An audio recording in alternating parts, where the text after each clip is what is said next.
Hello and welcome to the History of Africana Philosophy by G.K. Jeffers and Peter Adamson, brought to you with the support of the King's College London Philosophy Department and the LMU in Munich, online at historyofphilosophy.net. Today's episode, Separate but Unequal, E. Franklin Frazier. By now you've probably lost count, if you were ever keeping count, of the number of thinkers who emphasized the continuity between traditional African culture and the cultures of the African diaspora. We've seen examples from the early days of the United States when Black Freemasonry was characterized by appeals to the glories of Egypt, to the concern for maintaining a connection to Africa common to the artistic movements of the Harlem Renaissance and Negritude. Indeed, you might have the impression that this is one of the few constants within the diversity of diasporic thought. Every rule has at least one prominent exception, though, and in this case it comes in the writings of E. Franklin Frazier, whose credentials include his being the first Black president of the American Sociological Association. A constant of his own writing is his denial of the relevance of Africa for understanding African Americans. He published many studies of Black families in the United States, which typically begin by highlighting the cultural disruption caused by slavery. Already in 1928, he referred to this as a well-nigh complete break with African culture. About a decade later, he repeated the point in almost identical language. The conditions under which the Negro slaves were introduced into America resulted in the practically total loss of African culture. Had he changed his mind a decade after that? Nope. In 1948, he still speaks of the loss of ancestral culture and effacement of memory among slaves. Finally, in his book Black Bourgeoisie, which appeared in the middle of the 1950s, he sets the stage for his discussion of the African American middle class by asserting that the Negro slave sloughed off almost completely his African cultural heritage. This is not to say that Franklin never changed his mind or that his ideas remained static. Far from it. It does show that he didn't mind repeating himself. Still, unless you're 4 years old, you know that saying the same thing over and over does not make it more convincing. The anthropologist Melville Herskovits voiced his disagreement in a review of Frazier's 1939 book, The Negro Family in the United States.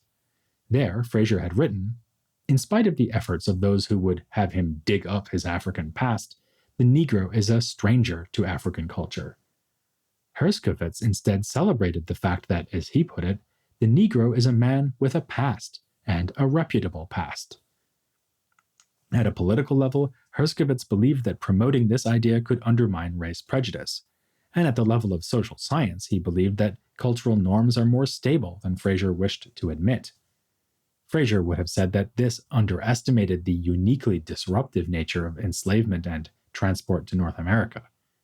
In particular, the structures of family life were torn apart, with wives separated from husbands and children taken from their parents. For Frazier, this meant that the study of the Negro family had to start from a tragic new beginning on southern plantations.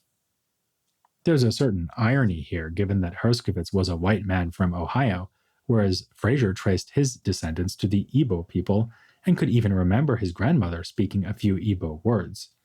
But Frazier was not taking his cue from his own family history. He was trying to show how the new situation of enslaved people had shaped their culture. He argued that it led to what he called a disorganization of family life, and also a tradition of matriarchy, since children, by necessity, identified more with their mothers than their often absent or unidentified fathers. The effect would have been especially prevalent among those who were forced to work in the fields, who were subjected to greater family disruption than so-called house slaves. According to Frazier, the relatively favored latter group, along with free blacks who were often lighter in skin color, were the progenitors of the black middle and upper classes. He would spend much of his career describing this group, culminating in the aforementioned book Black Bourgeoisie, which savagely criticized the black middle class for its lack of culture and lack of solidarity with other members of the race. It was a divisive publication, at first cautiously published only in French.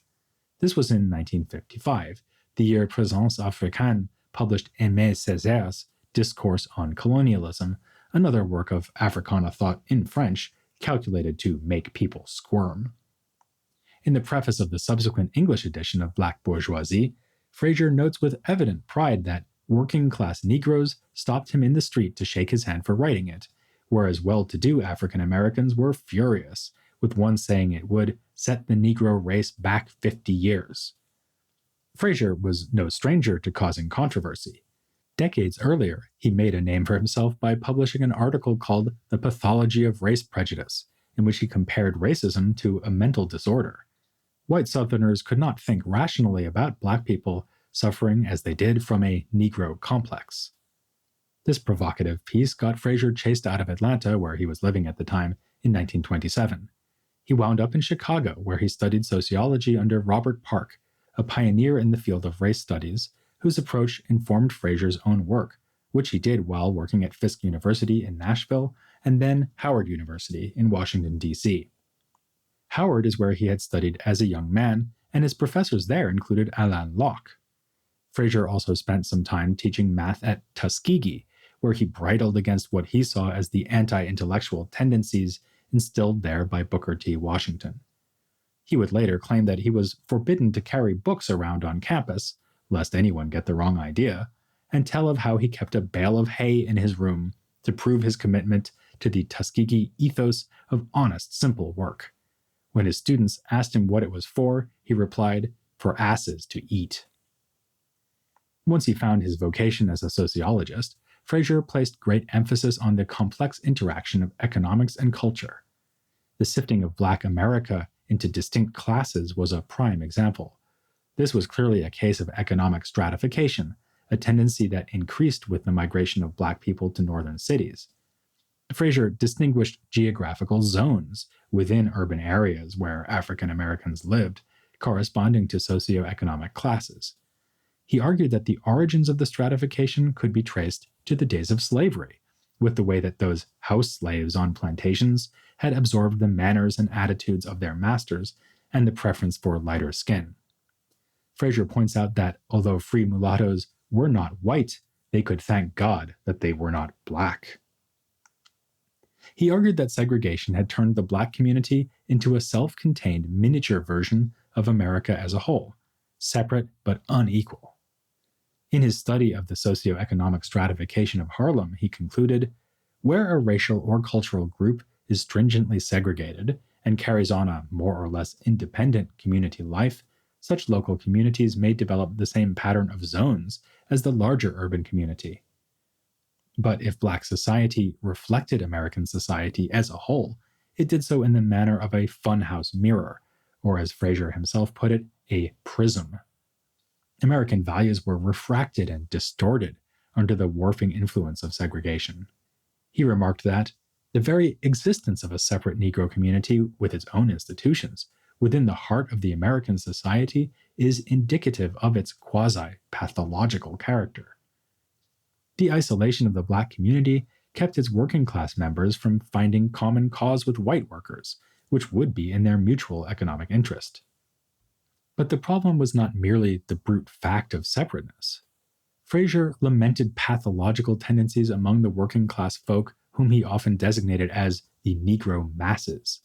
He noted, for example, how the admission of their children to Negro colleges inevitably undermined morals and manners at these institutions.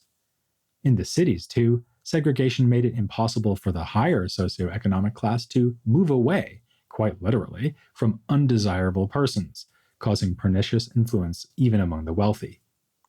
These elitist comments have not aged well, nor has his basic assumption that Black people make gains in civilization through participation in the white world.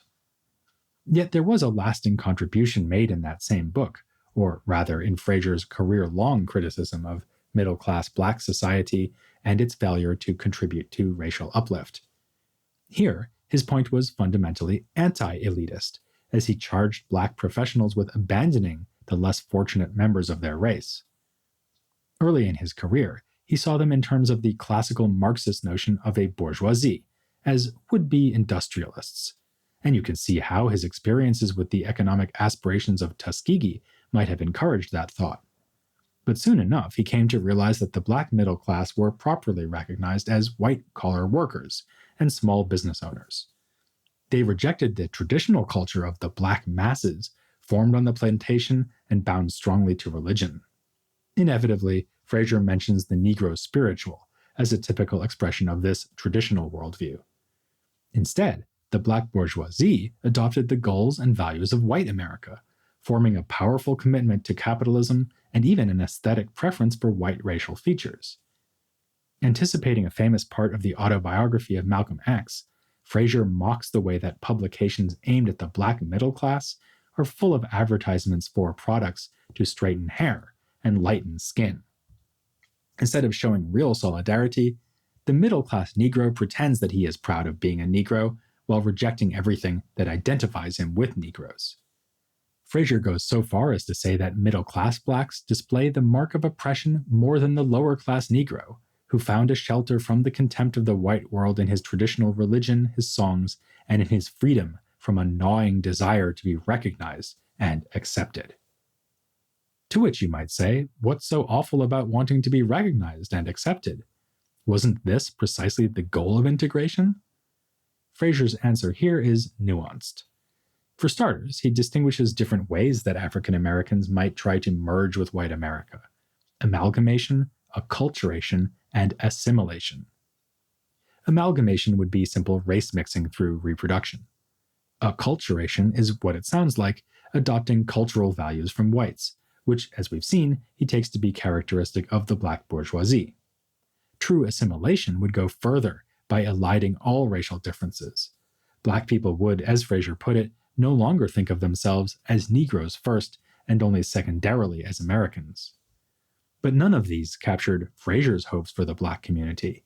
He wanted to see integration, of course, but claimed that this should not mean annihilation, self-effacement, the escaping from identification.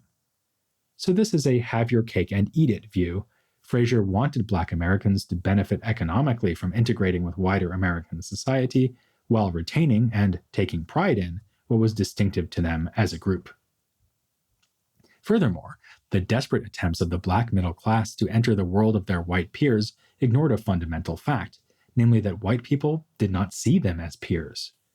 As one scholar has put it, Frazier believed that, in becoming integrated and assimilated, they were deferring an inevitable and necessary confrontation with problems in the economic and social organization of U.S. society.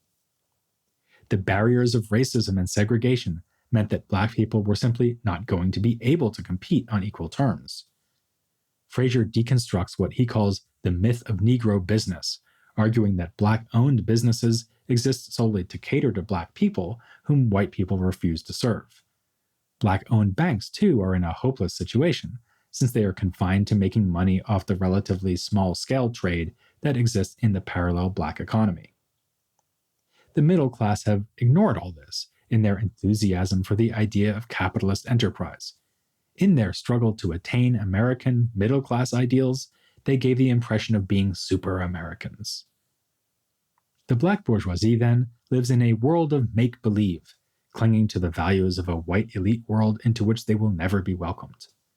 He extends this analysis to explain why the words of many great Africana thinkers fell on deaf ears. While he praises the artists and thinkers of the Harlem Renaissance for avoiding the inferiority complex that besets the black bourgeoisie, he candidly admits that their achievements were met with indifference by most black people. He likewise attributes the failure of Marcus Garvey's nationalist project to a lack of support from the middle class. In fact, the black bourgeoisie have no economic or social philosophy at all, according to him, as demonstrated by the vapid publications that are aimed at them. Even Du Bois comes in for some rough treatment at Frazier's hands, despite Du Bois's frequent support of him and favorable review of Frazier's book on the Negro family as offering insight into human conditions everywhere. Frazier was among those who thought that Du Bois became too tolerant of segregation, and called him an intellectual who toys with the idea of the Negro as a separate cultural group. But whatever the failings of those Du Bois once called the talented tenth, the main fault lay with the black bourgeoisie, who simply had no interest in any ideas sufficiently radical to support uplift for all black folk. They've run from Du Bois and Paul Robeson, sneered Frazier. Obviously, then Frazier could dish out criticism. He also had to learn how to take it. One relatively mild complaint was that much of his argument about the black bourgeoisie also applied to other ethnic groups, for instance, Jews. Frazier was happy simply to concede this point, and does so in the preface of his book. Yet he also believed that opportunities to join the upper echelons of American society were uniquely constrained in the case of black people, because of racist attitudes and the obvious visual distinction of skin color. More vigorous criticisms of Frazier came posthumously, as scholars have found fault with his own embrace of traditional family structures as a normative ideal. Thus he's been called a brother who was strong enough to collect a lot of important data but fell victim to theory based on racist white liberal ideology, and charged with tacitly comparing the black family to that of the white middle class, and thereby emphasizing its weaknesses instead of attempting to understand the nature of its strengths. There is perhaps a sign of the complexity of his thought in the ironic fact that, after mounting a forthright attack on the black bourgeoisie for embracing the values of white America, Frazier was blamed for doing exactly the same thing. And then there was the small matter of Africa. Frazier died in 1962, not long before a sharp and prominent rise in interest in African heritage among African Americans. Insisting on the irrelevance of African history was out, and wearing dashikis was in. Frazier might have shrugged that off, but as a social scientist, should have taken more seriously the evidence adduced by sociologists, musicologists, religious scholars, and linguists to show that African culture did live on in the diaspora. An example might be Lorenzo Turner, an ally of Herskovits, whose research showed continuity between African languages and the dialects spoken among the Gullah people, islands of South Carolina and Georgia. But it would be very wrong to suppose that Frazier was not interested in Africa at all. One of his first attempts at social science, written as a young student, was a paper on family structures in East Africa. He would go on to join the Council on African Affairs in 1941, shortly after Paul Robeson became its chairman. Frazier spoke out in favor of the non-aligned movement, in which African countries, among others, set themselves up as a third force outside the polarized opposition of the Cold War. He deplored the erosion of traditional African values by modernization and white domination, and admired African intellectuals of his own day for fighting against this tendency. Unlike their American counterparts, these were true leaders who prioritized the mental, moral, and spiritual rehabilitation of the African. Though he did not think that African culture was crucial to the history of African Americans, he was convinced that the African Americans of his day could look to Africa's present for a model of effective leadership of the sort that was so lacking in America. Eloquent testimony to this is a present given by Frazier himself. He bequeathed his personal library to Kwame Nkrumah, the philosopher and leader of Ghana. We're going to follow his lead in episodes to come, when we discuss Nkrumah and a number of other African thinkers from the middle of the 20th century. Next time, though, we're going to consider a scholar who had his own ideas about turning to history. We've already had a chance to talk about his book, Black Jacobins, a famous analysis of the Haitian Revolution, back when we dealt with that seismic event in Africana history. But that was only part of the earth-shattering achievement of C.L.R. James. We quake in anticipation of telling you all about him in the next installment of The History of Africana Philosophy.